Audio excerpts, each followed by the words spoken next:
నా కన్ను ముద్దాడితే కన్నెకులు కాయ కనకాంబరం నా చింత సంపెంగలో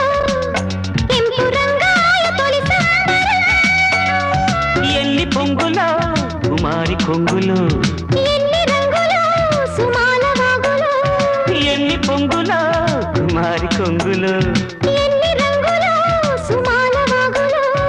ఉద్యోగమిప్పించవా సోకు ఉద్యానవనమాలిగా జీతమియ్యగా లేత వన్నెలే చెల్లించుకోనా